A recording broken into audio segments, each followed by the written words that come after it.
ನಮಸ್ತೆ ಸ್ನೇಹಿತರೆ, ನಿಮ್ಮೆಲ್ಲರ ಹಿತೈಷಿ ಆಧ್ಯಾತ್ಮಿಕ ಚಿಂತಕ, ಶಿಕ್ಷಕ, ಚಿತ್ತ ಚೇತನ. ದಯಮಾಡಿ ನೀವು ನಮ್ಮ ಚಾನಲನ್ನು ಸಬ್ಸ್ಕ್ರೈಬ್ ಮಾಡಿ, ಲೈಕ್ ಮಾಡಿ, ಕಾಮೆಂಟ್ ಮಾಡಿ. ನಿಮ್ಮ ಅನಿಸಿಕೆ ಅಭಿಪ್ರಾಯಗಳನ್ನು ನನ್ನ ವಾಟ್ಸಪ್ ನಂಬರ್ಗೆ ವಾಯ್ಸ್ ಮೆಸೇಜ್ ಕೂಡ ಕಳಿಸಬಹುದು. ಈ ವಿಡಿಯೋಗಳನ್ನು ನಿಮ್ಮ ಎಲ್ಲ ಸ್ನೇಹಿತರಿಗೆ, ಆತ್ಮೀಯರಿಗೆ ತಪ್ಪದೆ ಮರೆಯದೆ ಶೇರ್ ಮಾಡಿ. ಜ್ಞಾನ ಹಂಚೋದ್ರಿಂದ ಬೆಳೆಯುತ್ತೆ. ಪ್ರತಿಯೊಬ್ಬ ಮನುಷ್ಯನಿಗೆ ಅರಿವು, ತಿಳುವಳಿಕೆ, ಎಚ್ಚರಿಕೆ, ಜಾಗೃತಿ, ಪ್ರಜ್ಞಾವಂತಿಕೆ, ವಿವೇಚನೆ ಬೇಕೇ ಬೇಕು. ಆದ್ದರಿಂದ ಈ ಒಂದು ಅತ್ಯದ್ಭುತವಾದ ನಮ್ಮ ಚಾನಲಲ್ಲಿ ನಿಮ್ಮ ಮನಮಸ್ತಿಷ್ಕವನ್ನು ಹರಿತಗೊಳಿಸುವಂತಹ ಕೆಲಸ, ಬದುಕಿಗೆ, ಅಭಿವೃದ್ಧಿ, ಸಮೃದ್ಧಿಗೆ ಬೇಕಾಗಿರುವಂತಹ ಹಂತವಾಗಿರುವ ಬೆಳೆಯೋದಕ್ಕೆ ಸಾಕಷ್ಟು ಸತ್ವಭರಿತ ವಿಚಾರಗಳನ್ನು ನೀಡ್ತೀನಿ. ಆದ್ದರಿಂದ ನಿಮ್ಮ ಚಾನಲನ್ನು ಸಬ್ಸ್ಕ್ರೈಬ್ ಮಾಡಿ. ನೀವು ಮಾಡೋದ್ರಿಂದ, ನೋಡೋದ್ರಿಂದ, ಶೇರ್ ಮಾಡೋದ್ರಿಂದ ಒಂದಷ್ಟು ಜನಗಳಿಗೆ ಇದು ಸ್ಪ್ರೆಡ್ ಆಗುತ್ತೆ. ಎಲ್ಲರಿಗೂ ಕೂಡ ಜ್ಞಾನ ಬೇಕೇ ಬೇಕು. ಸ್ನೇಹಿತರೆ, ನೀವು ಕೇಳಿದಂತಹ ಪ್ರಶ್ನೆ, ಗುರುಗಳೇ, ಮನುಷ್ಯ ಕೆಲವರು ಹೇಳಿದಷ್ಟು ಮಾತ್ರ ಕೆಲಸ ಮಾಡ್ತಾರೆ, ಅದಕ್ಕಿಂತ ಹೆಚ್ಚಾಗಿ ಕೆಲಸ ಮಾಡೋದಿಲ್ಲ. ಇವ್ರ ಹತ್ರ ಹೆಚ್ಚಾಗಿ ಕೆಲಸ ತಗೊಳ್ಳೋದು ಹೇಗೆ, ಅಥವಾ ಇವರನ್ನು ತಿದ್ದೋದು ಹೇಗೆ, ದಯಮಾಡಿ ತಿಳಿಸಿ ಅಂತ ಕೇಳಿದ್ದಾರೆ. ಸ್ನೇಹಿತರೆ, ಪ್ರತಿಯೊಬ್ಬ ಮನುಷ್ಯನೂ ಅಷ್ಟೇ, ಯಾರು ಪ್ರಶ್ನೆ ಕೇಳಿದಿರ ನೀವು ಅಷ್ಟೇ. ಯಾಕೆ ಈ ರೀತಿ ಹೇಳ್ದಷ್ಟನ್ನು ಮಾತ್ರ ಫಿಕ್ಸ್ ಮಾಡ್ತಾರೆ, ಕೆಲಸ ಮಾಡ್ತಾರೆ ಅಂದರೆ ಮೈಂಡಲ್ಲಿ ಅವರು ಫಿಕ್ಸ್ ಆಗ್ಬಿಟ್ಟಿರ್ತಾರೆ. ನಾನು ಸಾಕಷ್ಟು ಇಲ್ಲಿ ಬಂದವರಿಗೆ ಡೆಮಾನ್ಸ್ಟ್ರೇಷನ್ ಮಾಡಿಸ್ತೀನಿ. ಸ್ಟೇಜ್ಗಳಲ್ಲಿ ಎಲ್ಲಾದರೂ ಕರೆದ್ರೆ ಅಲ್ಲಿ ಡೆಮಾನ್ಸ್ಟ್ರೇಷನ್ ಮಾಡಿಸ್ತೀನಿ. ನೀವು ನೋಡಿ, ಒಂದು 5 ಜನ ಯಾರಾದರೂ ವಾಲಂಟಿಯರಿಯಾಗಿ ಬನ್ನಿ ಅಂತ ಕರಿತೀನಿ. ಕರೆದಾಗ ಇಲ್ಲಿಂದ ಕರೆಕ್ಟಾಗಿ ಒಂದು 2-2.5 ಅಡಿ ದೂರ ಜಂಪ್ ಮಾಡಿ ಅಂತ ಎಲ್ಲರೂ 2.5 ಅಡಿ ಜಂಪ್ ಮಾಡ್ತಾರೆ. ಅಲ್ಲೊಂದು ಮಾರ್ಕ್ ಮಾಡಿರ್ತೀವಿ, ಜಂಪ್ ಮಾಡ್ತಾರೆ. ಇಲ್ಲಿಂದ ಕರೆಕ್ಟಾಗಿ ಒಂದು 4 ಅಡಿ ಜಂಪ್ ಮಾಡಿ. 4 ಅಡಿ ಜಂಪ್ ಮಾಡೋದಕ್ಕೆ ನಿಂತಿರೋ ಜಾಗದಿಂದ ಆಗಲ್ಲ, ಒಂದು 2 ಹೆಜ್ಜೆ ಹಿಂದೆ ಬಂದು ಬಂದು ಜಂಪ್ ಮಾಡ್ತಾರೆ. ಈಗ 6 ಅಡಿ ಜಂಪ್ ಮಾಡಬೇಕು. ಆ ವಾಲಂಟ್ರಿ 10 ಜನ ಬಂದಿರ್ತಾರಲ್ಲ, ಅದರಲ್ಲಿ ಒಂದು 5 ಜನ ಹೋಗ್ಬಿಡ್ತಾರೆ. ಇನ್ನೊಂದು 5 ಜನ ಹಿಂದೆ ಓಡೋಗಿ ಬಂದು ಜಂಪ್ ಮಾಡ್ತಾರೆ. ಮುಂಚೆ 6 ಅಡಿ ಜಂಪ್ ಮಾಡೋದನ್ನು ಕೇಳಿದ್ರೆ, ಯಾಕಯ್ಯ ನೀನು ಮುಂಚೆನೆ 6 ಅಡಿ ಜಂಪ್ ಮಾಡಲಿಲ್ಲ ಅಂತ. ನೀವು ಹೇಳಿದ ಅಷ್ಟೇ ತಾನೇ, 2.5 ಅಡಿ ಜಂಪ್ ಮಾಡಿ ಅಂತ ಹೇಳಿದ್ರಿ, 2.5 ಅಡಿ ಮಾಡಿದ್ರಿ. 4 ಅಡಿ ಮಾಡಿ ಅಂದ್ರೆ 4 ಅಡಿ ಮಾಡಿದ್ರಿ. ಈಗ 6 ಅಡಿ ಹೇಳಿದ್ರಿ, 6 ಅಡಿ ಮಾಡಿದ್ರಿ. ನಾನು ಎಷ್ಟು ಹೇಳ್ತೀನಿ ಅಷ್ಟನ್ನು ಮಾತ್ರ ಜಂಪ್ ಮಾಡ್ತಾರೆ. ಇದು ಹ್ಯೂಮನ್ ಸೈಕಾಲಜಿ. ಇದನ್ನ ನೀವು ಚೆನ್ನಾಗಿ ತಿಳ್ಕೊಳ್ಳಿ.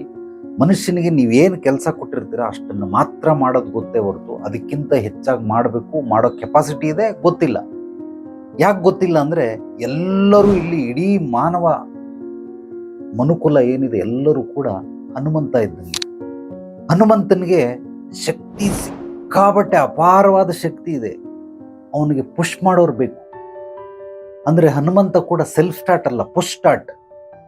ಸೊ ಯಾರಾದರೂ ಒಬ್ಬ ಜಾಂಬವಂತ ಕರ್ಕೊಂಡು ಬಂದು ನಿನ್ನೊಳಗಡೆ ಇಂಥ ಶಕ್ತಿ ಇದೆಯಪ್ಪ, ನೀನು ಹಾರೋ, ಹಂಗೆ ಹಿಂಗೆ ಅಂತ ಹೇಳಿದ್ರೆ ಮಾತ್ರ ಅವನು ಹಾರ್ತಾನೆ.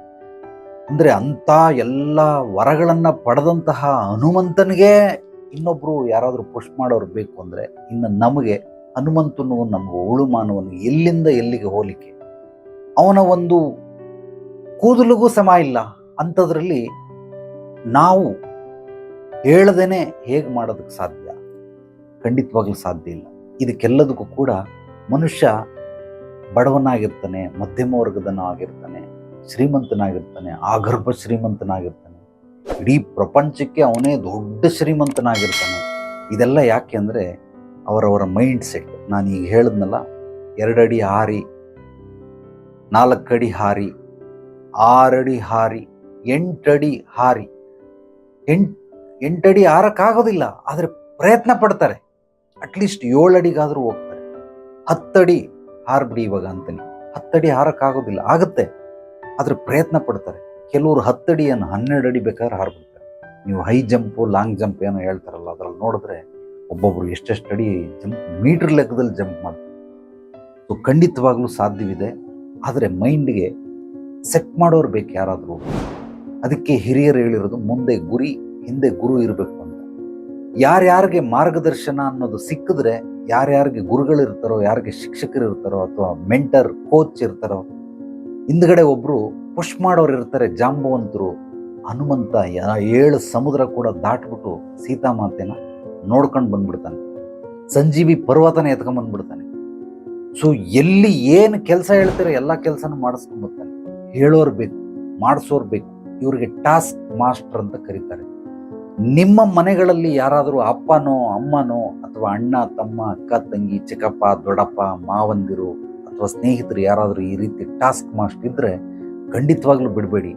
ಅವ್ರನ್ನ ಹಿಡ್ಕೊಳ್ಳಿ. ಅವ್ರ ಹತ್ರ ಒದೆ ತಿಂದರೂ ಪರವಾಗಿಲ್ಲ, ಬೈಸ್ಕೊಂಡ್ರೂ ಪರವಾಗಿಲ್ಲ, ಅವ್ರು ನಿಮಗೆ ಯಾವುದೇ ರೀತಿ ಪನಿಷ್ಮೆಂಟ್ ಕೊಟ್ಟರೂ ಪರವಾಗಿಲ್ಲ.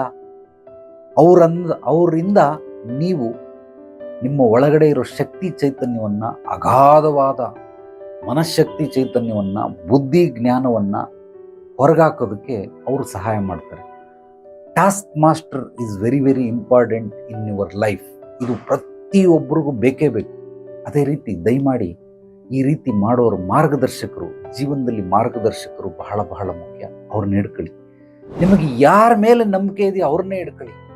ಅವರು ಗುರುಗಳ ಬಳಿನೇ ಹೋಗ್ಬೇಕು, ಶಿಕ್ಷಕರೇ ಹೋಗ್ಬೇಕು, ಮೆಂಟರೇ ಆಗಬೇಕು, ಅಡ್ವೈಸರೇ ಆಗಬೇಕು, ಆ ಥರ ಇಲ್ಲ. ನಿಮಗೆ ಯಾರ ಮೇಲೆ ಆಸಕ್ತಿ ಇದೆ, ಯಾವುದ್ರ ಮೇಲೆ ಆಸಕ್ತಿ ಇದೆ, ಯಾವುದನ್ನ ನೀವು ನಂಬ್ತೀರಾ, ಯಾರನ್ನ ನೀವು ಸಂಪೂರ್ಣವಾಗಿ ಶರಣಾಗತಿ ಆಗ್ತೀರಾ, ಸಮರ್ಪಣೆ ಆಗ್ತೀರಾ, ಅಂಥವ್ರನ್ನೇ ಹಿಡ್ಕೊಳ್ಳಿ, ಪರವಾಗಿಲ್ಲ. ಬಟ್ ಯಾರಾದರೂ ಒಬ್ರು ನಿಮಗೆ ಪುಷ್ ಮಾಡೋರು ಬೇಕೇ ಬೇಕು. ಆದ್ದರಿಂದ ಟಾಸ್ಕ್ ಮಾಸ್ಟರ್, ಅದರಲ್ಲೂ ಪವರ್ಫುಲ್ ಆಗಿರೋಂಥ ಟಾಸ್ಕ್ ಮಾಸ್ಟರ್ ಸಿಕ್ಕಿದ್ರೆ ದಯಮಾಡಿ ಬಿಡಬೇಡಿ. ಅವರಿಂದ ನೀವು ಮುಂದೋಗೋದಕ್ಕೆ ಸಾಧ್ಯವಾಗುತ್ತೆ. ಲೈಫಲ್ಲಿ ಕೆಲವರು 3 ವರ್ಷ ಅಚೀವ್ ಮಾಡಿದ್ರೆ ಮತ್ತೆ ಕೆಲವರು 5 ವರ್ಷ 7 ವರ್ಷ 10 ವರ್ಷಕ್ಕೆ ಅಚೀವ್ ಮಾಡ್ತಾರೆ. ಈ ರೀತಿ ಟಾಸ್ಕ್ ಮಾಸ್ಟರ್ ಏನಾದರೂ ಸಿಕ್ಬಿಟ್ರೆ ಅದು ಕಡಿಮೆ ಅವಧಿಯಲ್ಲಿ ಹೆಚ್ಚು ಸಾಧನೆಯನ್ನು ಮಾಡೋದಕ್ಕೆ ಅವಕಾಶ ಆಗುತ್ತೆ. ಆದ್ದರಿಂದ ಟಾಸ್ಕ್ ಮಾಸ್ಟರ್ ಯಾರಾದರೂ ಇದ್ದರೆ ಅವ್ರನ್ನ ಬಿಡಬೇಡಿ. ಅವ್ರ ಕೆಲವು ಒಡಿಸ್ಕೊಂಡ್ರೂ ಪರವಾಗಿಲ್ಲ, ಶಿಕ್ಷೆನಾದರೂ ಕೊಡಲಿ, ದಂಡನಾದರೂ ವಿಧಿಸಲಿ, ನಿಮಗೆ ಏನೇ ಮಾಡಿದ್ರೂ ಕೂಡ ಶರಣಾಗತಿ ಆಗ್ಬಿಡಿ, ಸಮರ್ಪಣೆ ಆಗಿ ಅವ್ರು ನಿಮಗೆ ಮಾರ್ಗದರ್ಶನ ಕೊಟ್ಟೇ ಕೊಡ್ತಾರೆ. ಡೆಫಿನೆಟ್ಲಿ ನೀವು ಕೂಡ ಉದ್ಧಾರ ಆಗೇ ಆಗ್ತದೆ. ನಿಮಗೆ ಅರ್ಥ ಆಗಲಿಲ್ಲ ಅಂದರೆ ನೇರವಾಗಿ ಬಂದು ಭೇಟಿ ಮಾಡಿ. ಖಂಡಿತವಾಗ್ಲೂ ನಾನು ಎಲ್ಲ ಜೀವನದ ಹಂತಗಳನ್ನು ಹೇಳ್ಕೊಡ್ತೀನಿ. ಭವಿಷ್ಯವನ್ನು ಹೇಗೆ ನಿರ್ಮಿಸ್ಕೊಳ್ಬೇಕು, ಹೇಗೆ ಸೃಷ್ಟಿಸ್ಕೊಳ್ಬೇಕು, ಹೇಗೆ ನಿಮ್ಮ ಒಂದು ಸಾಮ್ರಾಜ್ಯವನ್ನು ಬೆಳೆಸಬೇಕು, ಅಭಿವೃದ್ಧಿ ಸಮೃದ್ಧಿಗೊಳಿಸಬೇಕು, ನಿಮ್ಮ ಆಸೆ ಆಕಾಂಕ್ಷೆಗಳನ್ನು ಪೂರೈಸ್ಕೊಳ್ಳೋದು ಹೇಗೆ, ನೀವು ಯಶಸ್ಸು ಕೀರ್ತಿ ಗಳಿಸೋದು ಹೇಗೆ, ಗುರಿ ಸಾಧನೆಯನ್ನು ಮಾಡೋದು ಹೇಗೆ, ಎಲ್ಲವನ್ನ ಬಿಡಿ ಬಿಡಿಯಾಗಿ ನಿಮ್ಮ ಮನಮಸ್ತಿಷ್ಕದಲ್ಲಿ ಶಾಶ್ವತವಾಗಿ ನೆಲೆಹೊರೋ ಹಾಗೆ ಅದನ್ನು ಹೇಳ್ಕೊಡ್ತೀನಿ. ನಿಮ್ಮ ಯಾವುದೇ ಪ್ರಶ್ನೆಗಳಿಗೆ ಉತ್ತರ ಬೇಕು ಅಂದರೆ, ನಿಮ್ಮ ಸಂಶಯಗಳಿಗೆ ನಿವಾರಣೆ ಆಗಬೇಕು ಅಂದರೆ, ನಿಮಗೆ ಅಸ್ಪಷ್ಟವಾಗಿರುವಂತಹ ಕೆಲವೊಂದು ಘಟನೆಗಳನ್ನು, ವಿಚಾರಗಳನ್ನು ನನ್ನ ವಾಟ್ಸಪ್ ನಂಬರ್ ವಾಯ್ಸ್ ಮೆಸೇಜ್ ಕಳಿಸಿ. ನೀವು ಕೊಟ್ಟಂತಹ ವಿಷಯದ ಬಗ್ಗೆ ಅಥವಾ ನಿಮಗೆ ಬೇಕಾಗಿರುವಂತಹ ಉತ್ತರಗಳನ್ನು ನಾನು ದಿನನಿತ್ಯ ಯೂಟ್ಯೂಬಲ್ಲಿ ಎಲ್ಲ ಸೋಷಿಯಲ್ ಮೀಡಿಯಾಗಳಲ್ಲಿ 7 ಗಂಟೆಗೆ ಅಪ್ಲೋಡ್ ಮಾಡ್ತೀನಿ. ಅದನ್ನು ನೀವು ನೋಡಬಹುದು. ಪ್ರತಿ ಶನಿವಾರ ಯೂಟ್ಯೂಬಲ್ಲಿ ಒಂದು ದಿವಸ, ಫೇಸ್ಬುಕ್ಕಲ್ಲಿ ಒಂದು ದಿವಸ ಲೈವ್ ಬರ್ತೀನಿ. ಸತ್ಸಂಗ ಕಾರ್ಯಕ್ರಮ ಇರುತ್ತೆ. ನೀವು ಕೊಟ್ಟಂತಹ ಒಂದು ವಿಷಯಗಳನ್ನು ತಗೊಂಡು ಸುಮಾರು 1 ಗಂಟೆಗಳು ಆ ಲೈವಲ್ಲಿ ನೀವು ನಿಮ್ಮ ಪ್ರಶ್ನೆಗಳನ್ನು ಕೂಡ ಕೇಳಬಹುದು, ಅಥವಾ ಮುಂದಿನ ವಿಷಯ ಯಾವುದು ಬೇಕು ಅನ್ನೋದನ್ನು ಕೂಡ ಕೇಳಬಹುದು. ಅದನ್ನು ನಾನು ನಿಮಗೆ ಆ ವಿಷಯದ ಬಗ್ಗೆ ಪ್ರತಿ ಶನಿವಾರ ಸಂಜೆ 7 ಗಂಟೆಯಿಂದ 8 ಗಂಟೆವರೆಗೂ ಸತ್ಸಂಗ ಕಾರ್ಯಕ್ರಮ ಇರುತ್ತೆ. ಅಥವಾ ಯಾವುದೋ ಒಂದು ವಿಷಯದ ಬಗ್ಗೆ ನಿಮಗೆ ಬಿಡಿಸಿ ತಿಳುವಳಿಕೆಯನ್ನು ನೀಡ್ತೀನಿ, ಅರಿವು ಎಚ್ಚರಿಕೆಯನ್ನು ನೀಡ್ತೀನಿ. ಸ್ನೇಹಿತರೆ, ಯಾರಿಗೆ ಯಾವುದೇ ರೀತಿ ಸಮಸ್ಯೆಗಳಿರಲಿ, ತೊಂದರೆಗಳಿರಲಿ, ಕಷ್ಟಗಳಿರಲಿ, ಕುಂದುಕೊರತೆಗಳು, ಅಡೆತಡೆಗಳಿರಲಿ, ನೇರವಾಗಿ ಬಂದು ಭೇಟಿ ಮಾಡಿ. ನಿಮ್ಮೆಲ್ಲ ಸಮಸ್ಯೆಗಳಿಗೆ ಪರಿಹಾರ ಕೊಡೋದ್ರ ಜೊತೆಗೆ ನಿಮ್ಮ ಅಭಿವೃದ್ಧಿ ಸಮೃದ್ಧಿಗಾಗಿ ಹಂತ ಹಂತವಾಗಿ ಮಾರ್ಗದರ್ಶನದ ಜೊತೆಗೆ ನಿರಂತರವಾಗಿ ನಿಮಗೆ ಬೆಂಬಲವನ್ನು ಸಹ ನೀಡ್ತೀನಿ. ನಿಮ್ಮ ಸಮಸ್ಯೆಗಳಿಗೆ ಪೂರ್ವಾಪರಗಳನ್ನು ತಿಳಿದು ಕೂಲಂಕುಷವಾಗಿ ಪರಿಶೀಲನೆಯನ್ನು ಮಾಡಿದ ನಂತರ ಸಮಸ್ಯೆಗೆ ಮೂಲ ಹುಡುಕಿ ಆ ಸಮಸ್ಯೆಯನ್ನು ಪರಿಹಾರ ಮಾಡಲಾಗುತ್ತೆ. ನೀವು ದಯಮಾಡಿ ನೇರವಾಗಿ ಬನ್ನಿ. ಮತ್ತೆ ಹೇಳ್ತಾ ಇದ್ದೀನಿ, ಸಮಸ್ಯೆಗಳಲ್ಲಿ 4 ವಿಧ. ಒಂದು ಸಣ್ಣದು, ಮಧ್ಯಮ ಗಾತ್ರದ್ದು. ಇದೆರಡು ನೀವೇ ನಿವಾರಣೆ ಮಾಡ್ಕೊಳ್ಬಹುದು. ನಿಸರ್ಗನೇ ಅದಕ್ಕೆ ಕಾಲಾಯ ತಸ್ಮೈ ನಮಃ ಅಂದಂಗೆ ನಿವಾರಣೆ ಮಾಡುತ್ತೆ. ಆದರೆ ದೊಡ್ಡದು ಬೃಹದಾಕಾರವಾಗಿರೋ ಸಮಸ್ಯೆಗಳನ್ನು ನೀವು ಪರಿಹಾರ ಮಾಡ್ಕೊಳ್ಳೋದಕ್ಕೆ ಸಾಧ್ಯವಾಗೋದಿಲ್ಲ. ಯಾರು ವೃತ್ತಿಪರ ಇರ್ತಾರೆ ಅಂಥವ್ರ ಬಳಿ ಹೋಗಿ ಈ ದೊಡ್ಡದು ಬೃಹದಾಕಾರವಾಗಿರೋದನ್ನು ಪರಿಹಾರ ಮಾಡ್ಕೊಳ್ಳೋದು. ಆದ್ದರಿಂದ ಚಿಕ್ಕ ಸಮಸ್ಯೆಗಳಿದ್ದರೆ ಖಂಡಿತವಾಗ್ಲೂ ಅದನ್ನು ನಿಮಗೆ ನಿವಾರಣೆ ಆಗುತ್ತೆ. ನಾನು ಮಾಡುವಂತಹ ವಿಡಿಯೋಗಳನ್ನು ನೋಡಿದ್ರೆ ನಿಮಗೆ ಅರ್ಥ ಆಗುತ್ತೆ. ಆದರೆ ದೊಡ್ಡದು ಬೃಹದಾಕಾರವಾಗಿರೋದು ನೀವು ನೇರವಾಗಿ ಬಂದು ಕೇಳಿ. ಖಂಡಿತವಾಗ್ಲೂ ನಿಮ್ಮ ಸಮಸ್ಯೆಗೆ ಪರಿಹಾರ ಕೊಡೋದ್ರ ಜೊತೆಗೆ ಅಭಿವೃದ್ಧಿ ಸಮೃದ್ಧಿ ಕೂಡ ನಿರಂತರವಾದ ಬೆಂಬಲವೂ ಸಿಗುತ್ತೆ. ಸ್ನೇಹಿತರೆ, ನಮ್ಮ ಚಾನಲನ್ನು ಮೊದಲನೇ ಬಾರಿ ಭೇಟಿ ಮಾಡಿದರೆ ತಪ್ಪದೇ ಮರೆಯದೆ ಸಬ್ಸ್ಕ್ರೈಬ್ ಮಾಡಿ, ಲೈಕ್ ಮಾಡಿ, ಕಮೆಂಟ್ ಮಾಡಿ. ನಿಮ್ಮ ಅನಿಸಿಕೆ ಅಭಿಪ್ರಾಯಗಳನ್ನು ನನ್ನ ವಾಟ್ಸಪ್ ನಂಬರ್ಗೆ ಟೆಕ್ಸ್ಟ್ ಮೆಸೇಜ್ ಅಥವಾ ವಾಯ್ಸ್ ಮೆಸೇಜ್ ಕೂಡ ಕಳಿಸಬಹುದು. ಈ ಒಂದು ವಿಡಿಯೋವನ್ನು ನಿಮ್ಮೆಲ್ಲ ಸ್ನೇಹಿತರಿಗೆ, ಆತ್ಮೀಯರಿಗೆ ಶೇರ್ ಮಾಡಿ. ಪಾಸಿಟಿವ್ ವಿಚಾರಗಳನ್ನು ಹಂಚೋದ್ರಿಂದ ಬೆಳೆಯುತ್ತೆ, ಜ್ಞಾನ ಹಂಚೋದ್ರಿಂದ ಬೆಳೆಯುತ್ತೆ. ಪ್ರತಿಯೊಬ್ಬ ಮನುಷ್ಯನಿಗೆ ಅರಿವು, ತಿಳುವಳಿಕೆ, ಎಚ್ಚರಿಕೆ, ಜಾಗೃತಿ, ಪ್ರಜ್ಞಾವಂತಿಕೆ, ವಿವೇಚನೆ ಬೇಕೇ ಬೇಕು. ಇದೆಲ್ಲ 6 ಸ್ತರಗಳಲ್ಲಿ ಮನುಷ್ಯ ಬದುಕಿದ್ರೆ ಅತ್ಯದ್ಭುತವಾಗಿ ಅವನು ಕೂಡ ಬದುಕೋದ್ರ ಜೊತೆಗೆ ಇನ್ನೊಬ್ರು ಕೂಡ ಬದುಕಿಸ್ತಾನೆ. ಆದ್ರಿಂದ ಇದನ್ನೆಲ್ಲ ನೀವು ನಿಮ್ಮ ಸ್ನೇಹಿತರಿಗೆ ಶೇರ್ ಮಾಡಿ. ಎಲ್ರಿಗೂ ಒಳ್ಳೆಯದಾಗಲಿ. ನಾಳೆ ಮತ್ತೆ ಭೇಟಿಯಾಗೋಣ ಮತ್ತಷ್ಟು ಸತ್ವಭರಿತ ವಿಚಾರಗಳೊಂದಿಗೆ. ಎಲ್ಲರೊಳಗಡೆಗಿರುವ ಭಗವಂತನಿಗೆ ನನ್ನ ಭಕ್ತಿಪೂರ್ವ ಪ್ರಣಾಮಗಳು. ಸರ್ವೇ ಜನೋ ಸುಖಿನೋ ಭವಂತು. ಶುಭರಾತ್ರಿ.